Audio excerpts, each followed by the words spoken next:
नमस्कार मित्रांनो, युवराज अकॅडमी 24 या आपल्या एज्युकेशनल यूट्यूब चॅनलवर मी तुम्हा सर्वांचं स्वागत करतो। तर विद्यार्थी मित्रांनो, आज आपण 51 पासून समोर म्हणजे एकूण 50 प्रश्न या व्हिडिओमध्ये पाहणार आहोत। याच्या अगोदर आपण 50 म्हणजे असे याच्या अगोदर सुद्धा 50 क्वेश्चन पाहिलेले आहेत, म्हणजे मागच्या व्हिडिओमध्ये 50 या व्हिडिओमध्ये 50 असे 100 क्वेश्चन दोन व्हिडिओमध्ये पाहणार आहोत। तर मागच्या व्हिडिओ जर तुम्ही पाहिला नसेल तर त्याची लिंक मी या व्हिडिओच्या डिस्क्रिप्शन बॉक्समध्ये देते, नक्की तुम्ही पाहून जा, नक्की तुम्हाला त्याचा फायदा होईल। पहिला प्रश्न आहे, खालीलपैकी कोणती घोषणा 1857च्या उठावात पहिल्यांदा देण्यात आली होती? सर्व प्रश्न खूप महत्त्वाचे आणि जुन्या नोट्स असल्यामुळे अत्यंत IMP आहेत। खालीलपैकी कोणती घोषणा 1857च्या उठावात पहिल्यांदा देण्यात आली होती? तर चलो दिल्ली ही घोषणा 1857च्या उठावात सर्वप्रथम देण्यात आली होती। चलो दिल्ली। पुढे पहा, हे हिंदुस्तान सोशलिस्ट रिपब्लिकन असोसिएशन या संघटनेच्या सेना विभागाचे प्रमुख होते। रिकाम जागा, हे हिंदुस्तान सोशलिस्ट रिपब्लिकन असोसिएशन या संघटनेच्या सेना विभागाचे प्रमुख होते। तर ते कोण होते? चंद्रशेखर आझाद होते। ऑप्शन क्रमांक 3 चंद्रशेखर आझाद होते। महत्त्वाचा प्रश्न आहे, पुढे पहा, पहिल्या पहिल्या भारतीय स्वातंत्र्य युद्धात दीर्घकाळ कोण लढले? तर पहिल्या भारतीय स्वातंत्र्य युद्धामध्ये म्हणजे 1857च्या उठावामध्ये दीर्घकाळ कोण लढले? तर ते तात्या टोपे लढले। कोण लढले? तात्या टोपे लढलेले आहेत। पुढे पहा, गदर संघटनेचे मुखपत्र गदर अमेरिकेत कोण चालवत असत? पहा, लक्षात ठेवा, महत्त्वाचा प्रश्न आहे। गदर संघटनेचे मुखपत्र गदर हे अमेरिकेत कोण चालवत असत? तर ते लाला हरदयाळ चालवत असत। कोण चालवत असत? लाला हरदयाळ चालवत असत। आणि लाला हरदयाळ यांनीच गदर या संघटनेची स्थापना 1913 मध्ये अमेरिकेमध्ये केलेली आहे। पुढे पहा, 55 नंबरचा प्रश्न पाहूयात आता। गांधी आयर्विन करार केव्हा झाला? गांधी आयर्विन करार केव्हा झाला? तर गांधी आयर्विन करार हा 1931 मध्ये झालेला आहे। पहा, गांधी आयर्विन करार कधी झाला? तर 1931 मध्ये झालेला आहे। पहा, जे काय गोलमेज परिषदा इंग्लंडमध्ये भरल्या होत्या त्या गोलमेज परिषदेला गांधीजींनी हजर राहावं यासाठी ही जे काय गांधी आयर्विन करार झाले, यामध्ये गांधीजीचे जे काही म्हणणे होते त्यावर या विचारविषय करून यामध्ये हा गांधीजी आयर्विन करार यावर झालेला आहे। 1931 मध्ये गांधी आयर्विन करार जे काही इंग्लंडमध्ये लंडन या शहरामध्ये गोलमेज परिषदा भरल्या होत्या त्याच काळामध्ये गांधी आयर्विन करार झालेला आहे। पुढे पहा, खालीलपैकी कोणती जोडी अचूक आहे? खालीलपैकी कुठली जोडी अचूक म्हणजे बरोबर आहे? अचूक म्हणजे काय? बरोबर। हा गोष्ट लक्षात ठेवा, नाही तर चुकीची निवड चाल। तर या ठिकाणी अचूक म्हणजेच बरोबर। तर पहा, 1857 क्रांती युद्ध ही जोडी या ठिकाणी बरोबर असणार आहे। 1857 क्रांती युद्ध ही जोडी या ठिकाणी बरोबर असणार आहे। पुढे पहा, चौरी चौरा या ठिकाणी रिकाम जागा। आता चौरी चौरा या ठिकाणी पहा, असहकार चळवळीच्या वेळी असंतोष निर्माण झाल्यामुळे म्हणजे 1922 मध्ये चौरी चौरा म्हणजे उत्तर प्रदेशातील चौरी चौरा हे ठिकाण आहे। या ठिकाणी पहा, ज्यावेळेस असहकार चळवळ महात्मा गांधीजींनी सुरू केली होती 1920 मध्ये, त्यावेळेस पहा या चौरी चौरी या ठिकाणी पहा काही जे काय पोलीस होते त्यांनी या असहकार चळवळीवर त्या ठिकाणी लाठीचार्ज केला होता। त्यामुळे जे काय असहकार चळवळीमध्ये सामील झालेले जे काही लोक होते ते संतप्त झाले आणि त्यांनी चौरी चौरा या ठिकाणी पहा एक पोलीस चौकी होती, या पोलीस चौकीला आग लावून दिली। त्यामुळे यामध्ये एकूण 22 इंग्रजांचे पोलीस मेले होते। त्यामुळे गांधीजींनी ही असहकार चळवळ बंद केली होती, म्हणजे ती 1922 मध्ये बंद केलेली आहे। हा मुद्दा तुम्हाला या ठिकाणी लक्षात ठेवायचा, यावर प्रश्न विचारला जातो। सायमन कमिशनवर एकही पैसा खर्च करू नये असे कोणी म्हटले होते? तर पहा, सायमन कमिशनवर एकही पैसा खर्च करू नये असे मत कोणी मांडले किंवा असे कोणी म्हटले होते? तर ते लाला लजपत राय यांनी म्हटले होते। कारण पहा, 1928 मध्ये सायमन कमिशन भारतामध्ये आलं होतं। या सायमन कमिशनमध्ये सदस्य विचारलेत। सायमन कमिशनमध्ये एकूण 7 सदस्य होते। किती? या सायमन कमिशनमध्ये एकूण 7 सदस्य होते आणि या 7 सदस्यापैकी एकही भारतीय नसल्यामुळे सायमन कमिशनवर एकही खर्च करू नका असा जो काही ठराव कोणी मांडला होता तो लाला लजपत राय यांनी मांडलेला आहे। हा मुद्दा तुम्हाला लक्षात ठेवायचा आहे। आणि पहा, हे जे काही सायमन कमिशन आहे, हे सायमन कमिशन ज्यावेळेस भारतात आलं त्यावेळेस गो बॅकचे नारे देण्यात आले होते। काळे झेंडे सुद्धा फडकवून या सायमन कमिशनचा निषेध करण्यात आलेला होता। हा मुद्दा तुम्हाला लक्षात ठेवायचा आहे। लाला लजपत राय हे पंजाबचा सिंह म्हणून सुद्धा ओळखले जातात। आणि लाला लजपत राय यांनी अनहॅपी इंडिया हे पुस्तक लिहिले। अनहॅपी इंडिया खूप वेळेस विचारलेलं पुस्तक आहे। लाला लजपत राय यांनी अनहॅपी इंडिया हे पुस्तक लिहिलेलं आहे। पुढे पहा, लोकमान्य टिळकांना मांडलेल्या मंडालेच्या तुरुंगात नेण्यापूर्वी कोणत्या तुरुंगात ठेवले होते? म्हणजे जे काही लोकमान्य टिळक आहे यांच्यावर 1908 मध्ये राजद्रोहाचा खटला ठेवला होता आणि त्याच दृष्टिकोनातून त्यांना लोकमान्य टिळकांना मंडालेच्या तुरुंगामध्ये नेण्यापूर्वी कुठल्या तुरुंगात ठेवले होते? तर ते येरवाडा तुरुंगामध्ये. आता मंडालेचं तुरुंग कुठे आहे? तर मंडालेचा तुरुंग हा म्यानमारमध्ये. कुठे? म्यानमारमध्ये आहे. आणि पहा म्हणजे त्याच्या अगोदर त्यांना येरवाडा या तुरुंगामध्ये ठेवले होते. येरवाडा तुरुंग कुठे? तर पुणे शहरामध्ये. यावर सुद्धा प्रश्न विचारला आहे की येरवाडा जेल कुठे आहे? तर येरवाडा जेल हा पुणे जिल्ह्यामध्ये. येरवाडा जेल कुठे? तर पुणे जिल्ह्यामध्ये. हा मुद्दा तुम्हाला लक्षात ठेवायचा आहे. पुढे पहा 1935च्या कायद्यानुसार झालेल्या 1935च्या कायद्यानुसार झालेल्या प्रतिबंधक निवडणुका, आता प्रतिनिधिक निवडणुका राष्ट्रीय सभेला किती बहुमत मिळाले होते किंवा किती जागा मिळाल्या? तर राष्ट्रीय सभेला एकूण 8 जागा मिळाल्या होत्या 1935 मध्ये झालेल्या जे काही प्रांत होते या प्रांतामध्ये जे काही निवडणुका झाल्या होत्या त्यामध्ये एकूण 8 जागा त्यांना मिळाल्या होत्या. पुढे पहा 1857चा उठाव म्हणजे शिपायांची भाऊगर्दी असे मत खालीलपैकी कोणी मांडले?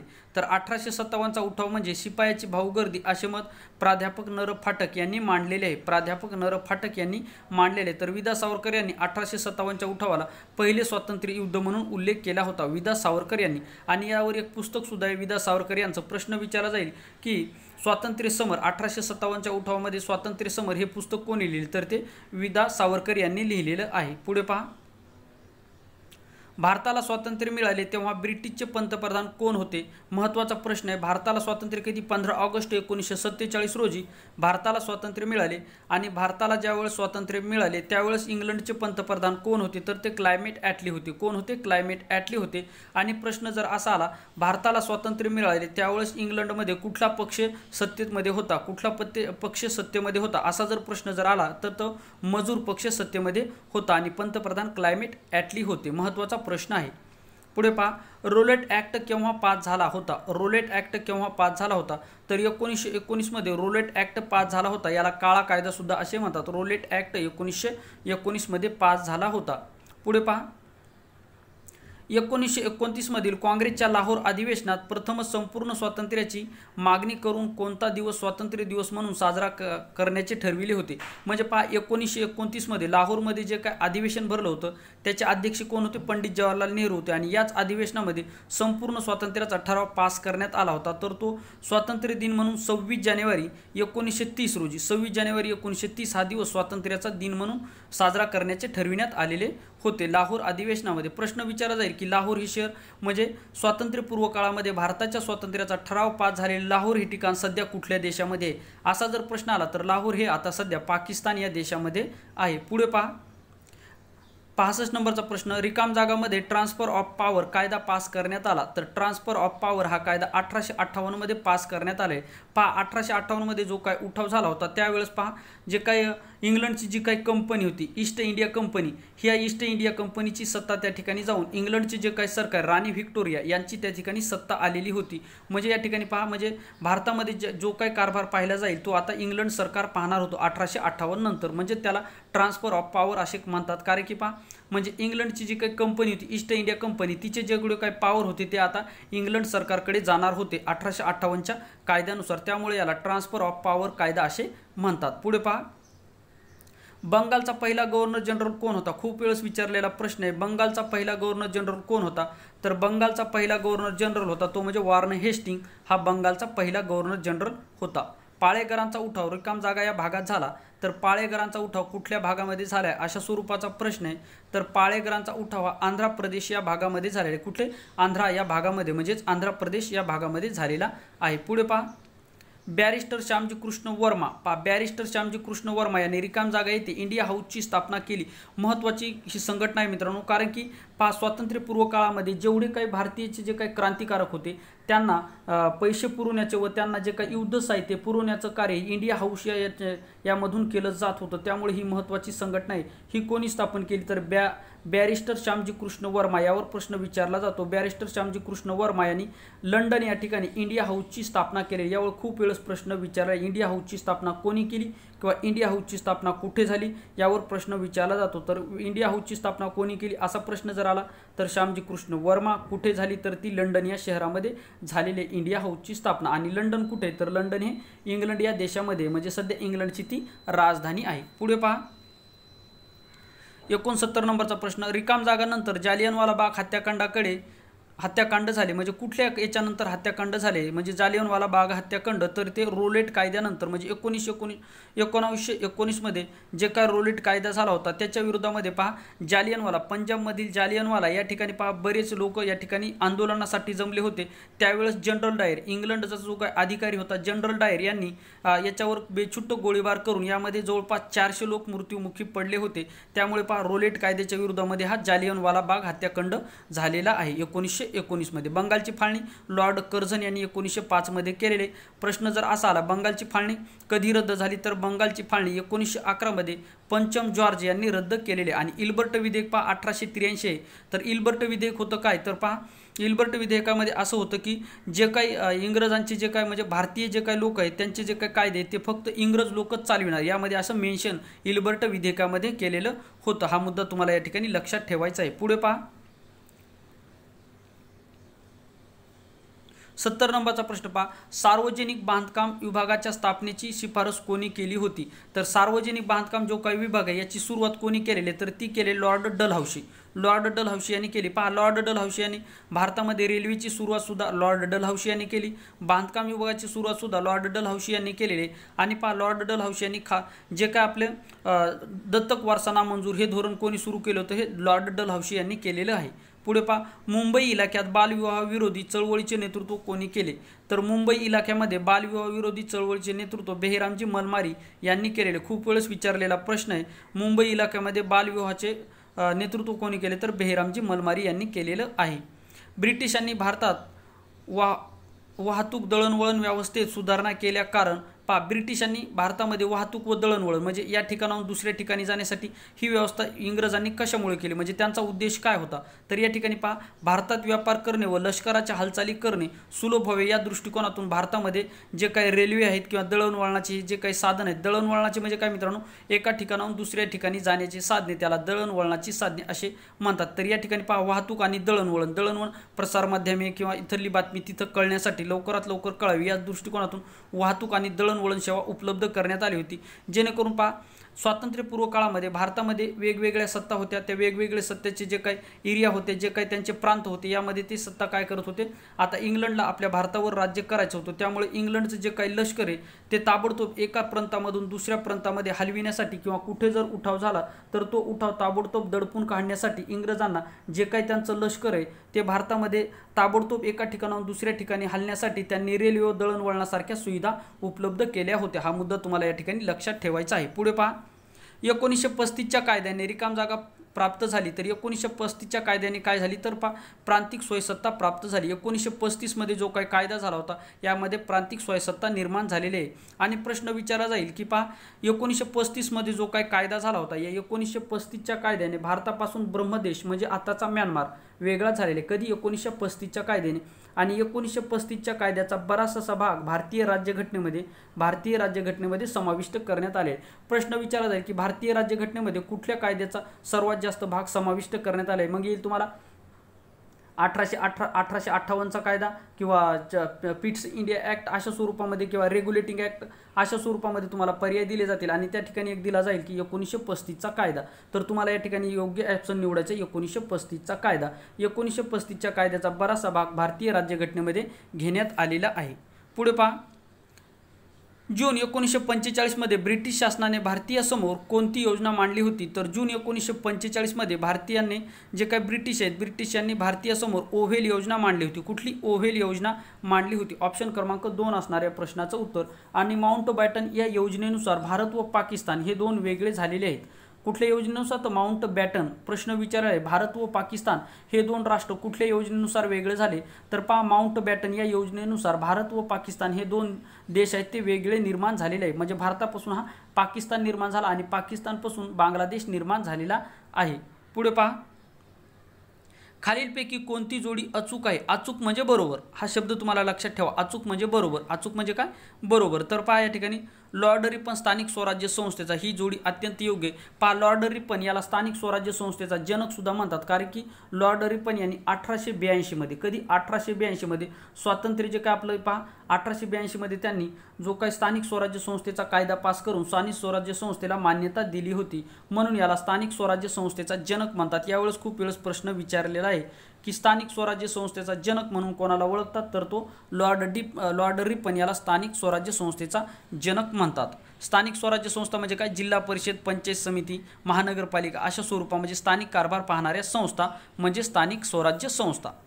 दुसऱ्या महायुद्धानंतर इंग्लंडमध्ये ॲटली यांच्या नेतृत्वाखाली रिकामजागा पक्ष सत्तेवर आला.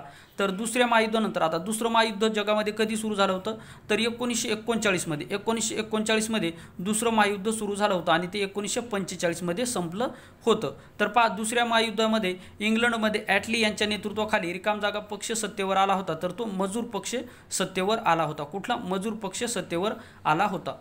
आता 76 पासून पुढचे प्रश्न पाहूयात.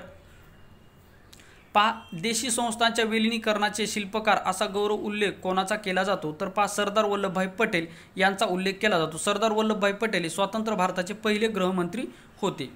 पुढे पहा, भारत सरकारचे पहिले शिक्षण मंत्री कोण होते, भारत सरकारचे पहिले शिक्षण मंत्री कोण होते, तर मौलाना अब्दुल कलाम आझाद हे भारत सरकारचे पहिले शिक्षण मंत्री होते. कोण होते, मौलाना अब्दुल कलाम आझाद हे भारत सरकारचे पहिले शिक्षण मंत्री होते. आता पहा, आणि मौलाना अब्दुल कलाम आझाद यांचं जे काही वृत्तपत्र आहे ते पहा इंडिया विन्स फ्रीडम.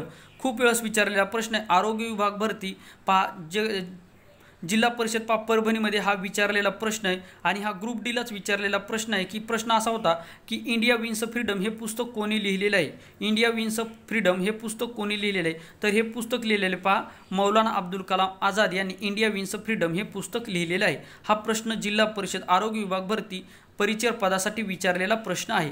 पुढे पहा, वंदे मातरम या वृत्तपत्रातून तरुणाची मने क्रांतिकार्याकडे रिकामजागा यांनी वळवली. तर पहा, वंदे मातरम या वृत्तपत्रातून तरुणांची मने क्रांतिकार्याकडे कोणी वळवली, तर ते अरविंद घोष यांनी वळविलेले आहेत. किंवा प्रश्न असा पण विचारला जाईल की वंदे मातरम हे वृत्तपत्र कोणी सुरू केले किंवा हे वृत्तपत्र कोणाचे, तर वंदे मातरम हे वृत्तपत्र अरविंद घोष यांचे आहे.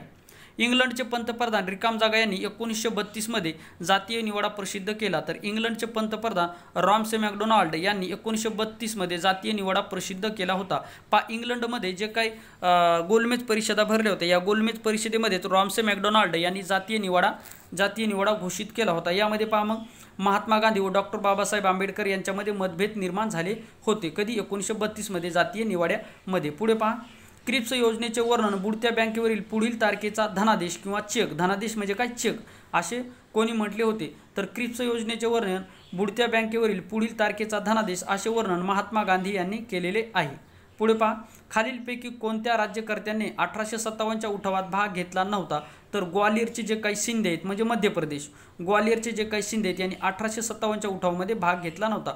आता पहा, 1857चा उठाव वेगवेगळ्या प्रांतामध्ये झाला होता. पहा, नानासाहेब पेशवे यांनी कानपूरमध्ये उठाव केला, बहादूर शाह जफर यांनी दिल्ली या ठिकाणी उठाव केला, तर बेगम हजरत महल यांनी लखनौ या ठिकाणी उठाव केलेला आहे. यावर प्रश्न विचारला जातो. प्रश्न विचारला जाईल की 1857च्या उठावामध्ये लखनौ या ठिकाणी कोणी उठावाचे नेतृत्व केले, तर ते इथे बेगम हजरत महल यांनी केलेले आहे.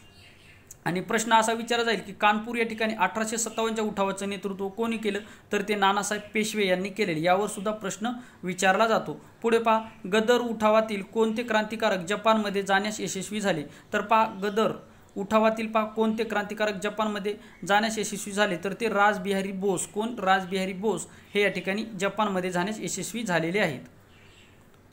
पुढे पहा, महात्मा गांधी मिठाच्या सत्याग्रहासाठी दांडी येथे केव्हा पोहोचले, महात्मा गांधी यांनी पहा दांडी या ठिकाणी केव्हा पोहोचले होते, तर 5 एप्रिल 1930 मध्ये ते पोहोचले होते. कधी, 5 एप्रिल 1930 मध्ये त्यांनी दांडी यात्रा या ठिकाणी ते पोहोचले होते. एकूण 385 किलोमीटरचं अंतर त्यांनी पार केलेलं होतं. पुढे पहा,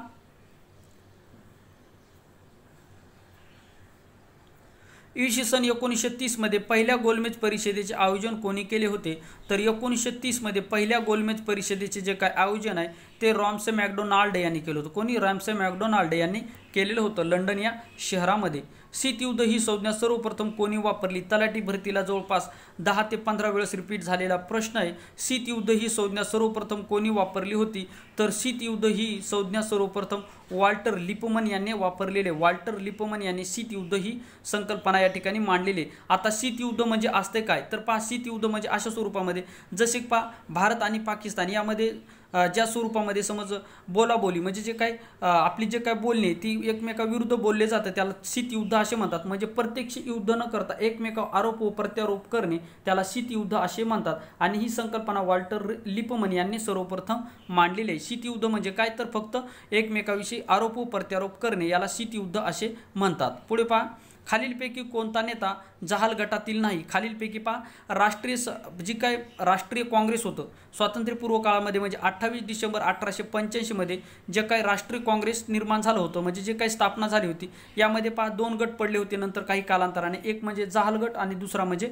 मवाळ गट. आता जहाल गट म्हणजे काय मित्रांनो, जहाल गट म्हणजे इंग्रजाविरुद्ध प्रत्यक्ष कृती करून किंवा त्याच्यामध्ये कुठल्याही प्रकारची मागणी न करता डायरेक्ट आपले जे काय अधिकार जे आहेत ते अधिकार म्हणजे हिंसाचाराने निर्माण करणे असा एक जहाल गट होता. आणि मवाळ गट म्हणजे की आपले प्रस्ताव विनंत्या सरकारकडे जे काय इंग्लंडचं सरकार आहे त्यांच्या पुढे आपल्या जे काय मागण्या आहे जे काही सुधारणा करायच्या त्यामध्ये इंग्लंड सरकार पुढे प्रस्ताव मानायच्या विनंत्या करायच्या आणि त्यानुसार तो प्रस्ताव मान्य करून घ्यायचा तो होता मवाळ गट. आणि जहाल गट म्हणजे डायरेक्ट इंग्रजाचे जे काय अधिकार आहेत त्यांच्यावर हल्ला करून आपले जे काय मागणे आहेत ते काय म्हणजे हिंसाचाराने निर्माण करायच्या तो कुठला होता तर तो होता जहाल गट. तर आपल्याला प्रश्न काय विचारला आहे, खालीलपैकी कोणता नेता जहाल गटातील नाही.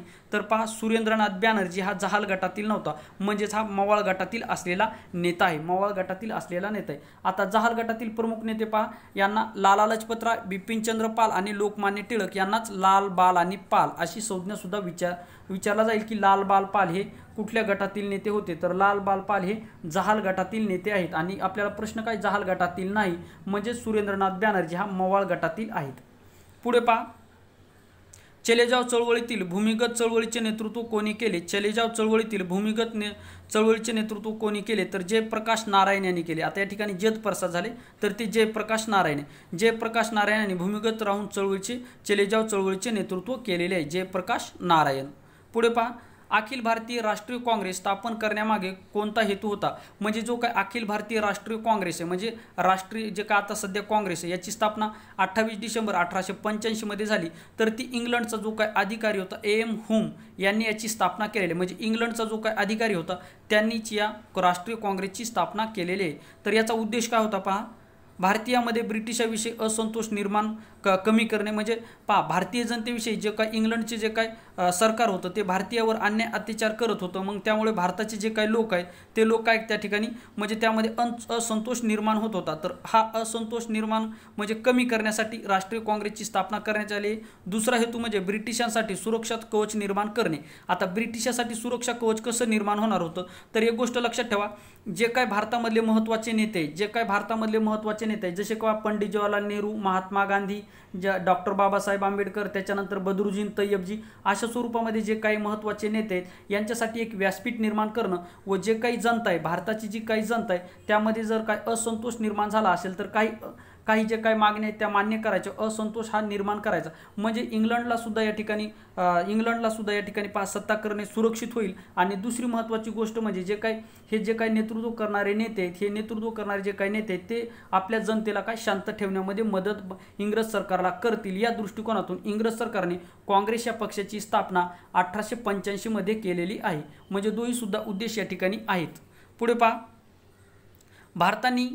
भारतीयांनी इंग्रजी भाषेत प्रकाशित केलेले पहिले वृत्तपत्र कोणते. आता भारतीयांनी इंग्रजी भाषेत प्रकाशित केलेले पहिले वृत्तपत्र कुठले होते तर ते हिंदू पॅट्रियट होते. कुठलं होतं हिंदू पॅट्रियट होतं जे की भारतीय जनतेने इंग्रजीमध्ये प्रकाशित केलेलं पहिलं वृत्तपत्र आहे हिंदू पॅट्रियट. पुढे पहा, TET 2013 मध्ये विचारलेला प्रश्न आहे, इसवी सन 1919 मध्ये लोकमान्य टिळकांनी रिकाम जागाचे धोरण घोषित केले. तर 1919 मध्ये लोकमान्य टिळकांनी प्रतियोगी सहकारिता हे धोरण काय निर्माण केलेले किंवा घोषित केलेले. आता प्रतियोगी सहकारिता म्हणजे काय, जर इंग्रज जे काही सरकार आहे जर भारतीयांच्या कुठल्या जे काही मागण्या असतील किंवा भारतीयांचे जे काही विचार असतील त्याला जर सहकार्य करत जर असेल तर आम्ही सुद्धा इंग्रजांना सहकार्य करू अशा स्वरूपाचे प्रतियोगी सहकारितेचे धोरण हे लोकमान्य टिळक यांनी मांडलेलं होतं. म्हणजे इंग्रज सरकार जर भारतीयांना सहकार्य करेल तर भारतीय जनता सुद्धा त्यांना सहकार्य करेल. म्हणजे प्रतियोगी सहकारिता म्हणजे तुम्ही आम्हाला सहकार्य करा आम्ही सुद्धा तुम्हाला सहकार्य करू अशी ही प्रतियोगी सहकारिता लोकमान्य टिळक यांनी मांडली होती. राष्ट्रीय सभेचे संस्थापक A.O. ह्यूम हे पेशाने कोण होते? पहा, एक इंग्लंडचा अधिकारी होता आणि यांनी राष्ट्रीय सभे म्हणजे काँग्रेसची स्थापना केलेली आहे. तर हा निवृत्त IAS अधिकारी होता. कोण? निवृत्त ICS अधिकारी होता. ICS अधिकारी होता म्हणजे हा खूप उच्च दर्जाचा अधिकारी होता. निवृत्ती म्हणजे काय? त्याची त्या ठिकाणी सेवानिवृत्ती झालेली होती आणि त्यांनीच राष्ट्रीय काँग्रेसची स्थापना केलेली आहे. तर अशा स्वरूपामध्ये आपण एकूण या ठिकाणी पहा 50 पासून तर 92 पर्यंत प्रश्न पाहिले. हा व्हिडिओ तुम्हाला आवडल्यास व्हिडिओला लाईक करा. चॅनलवर नवीन असाल तर चॅनलला सबस्क्राईब करा आणि याच्या अगोदरचा भाग जर तुम्ही पाहिला नसेल तर त्याची लिंक मी या व्हिडिओच्या डिस्क्रिप्शन बॉक्समध्ये दिलेले, तो सुद्धा व्हिडिओ तुम्ही पाहून जा. नक्की तुम्हाला त्याचा फायदा होईल. या ठिकाणी आपण थांबूयात. थँक्यू.